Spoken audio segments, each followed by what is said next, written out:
Dengue आमतौर पर मादा एडिस एजिप्टी मच्छर के काटने से फैलता है। ये खास तरह के मच्छर होते हैं जिनके शरीर पर चीते जैसी धारियां पाई जाती है।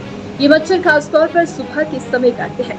डेंगू की तरह मलेरिया, चिकनगुनिया जैसे मच्छर होने वाली बीमारियां आमतौर पर बरसात के दिनों और उसके बाद के महीने यानी जुलाई से अक्टूबर के बीच में तेजी से फैलती है। स्वास्थ्य चिकित्सा अधिकारी जिला सोलन डॉक्टर अमित रंजन तलवार का कहना है कि पिछले साल के मुकाबले इस बार डेंगू के काफी कम मामले सामने आए हैं और अधिकतर डेंगू के मामले परवाणु, बद्दी नालागढ़ से सामने आते हैं और अधिकतर जगह बद्दी नालागढ़ में फैक्ट्रियां बंद होने के चलते वहां डेंगू का मच्छर पनप रहा है। उस पर अंकुश लगाने के लिए विभाग अब आगामी कार्रवाई अमल में लाने जा रहा है। उनका कहना है कि गर्मी और खासकर बारिश के मौसम में मच्छर से होने वाली बीमारियां भी बढ़ जाती है। भारत के भी कई हिस्सों में डेंगू के मामले बढ़ते नजर आ रहे हैं। डेंगू से संक्रमित होने पर प्लेटलेट्स की संख्या कम होने लगती है, इसलिए इस मौसम में अगर आपको बुखार आता है तो डेंगू की जांच जरूर करा लें। डेंगू होने पर बुखार के अलावा सिर, मांसपेशियों और जोड़ों में दर्द भी होता है।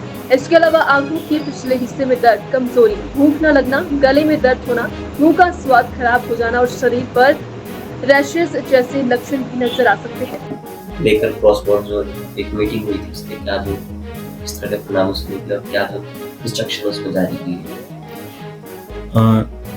डेंगू जो है सीजनल इलनेस है और रेनी सीजन में ज़्यादा केसेस आते हैं और ज़्यादातर केसेस जो आते हैं क्योंकि जो एटमॉस्फेयर मच्छर के लिए, मॉस्किटो के लिए जो कंड्यूसिव है वो थोड़ा सा टेम्परेचर 30 डिग्री से ज़्यादा होना चाहिए, ह्यूमिडिटी होनी चाहिए।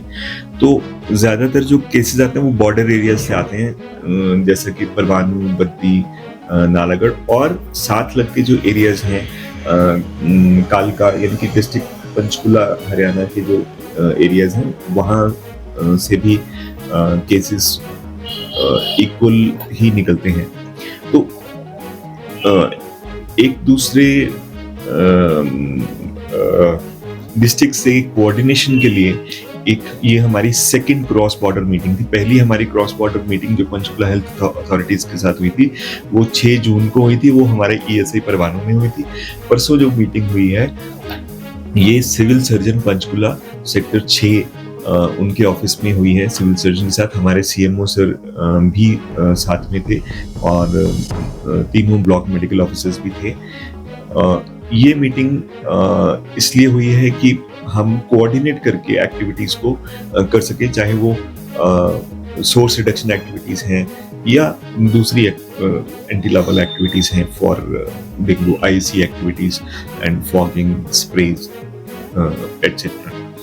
तो उसमें जो चीज मेन निकल कर आई है कि ठीक है, हम लोग इस बार हमें सेल्फ हेल्प ग्रुप से एमसी परवाणु और एमसी नालागढ़ और बुद्धि का भी हमें बहुत कॉपरेशन मिला। और क्योंकि हमारे पास जो डोमेस्टिक ब्रीडर चेकर्स बोलते हैं, जो ब्रीडिंग साइट्स को चेक करते हैं, वो हमें नहीं हमारे पास थे क्योंकि सिर्फ 3 ही अर्बन आशास थी परवाणु में। तो उनकी हेल्प से हमने ये एंटी लार्वल एक्टिविटीज मेजर्स जो हैं वो लिए हैं और उसकी वजह से इस बार कंपैरेटिवली बहुत कम केसेस रहे हैं। पिछली बार जैसे कि हमारे डिस्ट्रिक्ट में 6 अक्टूबर तक अभी तक 1976 केसेस थे डेंगू पॉजिटिव। इस बार 6 अक्टूबर तक 391 केसेस थे। तो ये डिफरेंस रहा है इन एक्टिविटीज का।